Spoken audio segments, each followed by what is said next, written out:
विविध प्रकारच्या फटाक्यांनी गडचिरोली सजलेली आहे। मागच्या वर्षीपेक्षा यावर्षी फटाके विक्रीला अल्प प्रतिसाद आहे।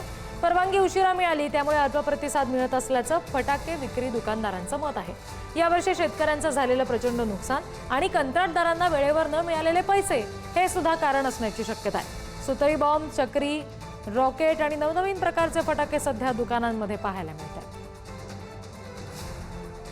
2 दिवसावर येऊन ठेपलेल्या दिवाळीच्या सणानिमित्त विविध प्रकारच्या फटाक्याचे दुकान जे आहे गडचिरोली येथे सजलेले आहेत। आपण इथं बघू शकतो की विविध प्रकारचे फटाके जे आहेत ते मार्केटमध्ये उपलब्ध आहेत आणि विविध प्रकारची दुकाने जे आहेत ते अशा विभिन्न प्रकारच्या फटाक्याने ते दुकान जे आहेत त्यांनी इथं सजवलेले आहेत।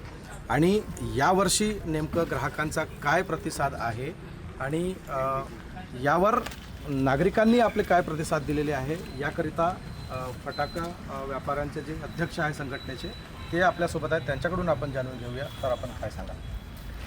यावेळेस थोडा मार्केट डाऊन आहे, पण रेट असं काही जास्त नाही आहे, रेग्युलरच आहे जसं राहते हर वेळेस। दरवर्षीपेक्षा 10%। दर यावर्षी मार्केट कमी आहे असं तुम्ही सांगत आहात, तर यामागचं नेमकं कारण काय असावं असं तुम्हाला वाटतं?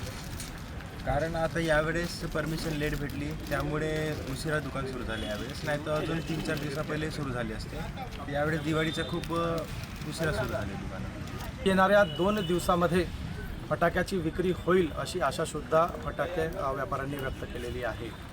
पुढारी न्यूजसाठी आशिष अग्रवाल, गडचिरोली।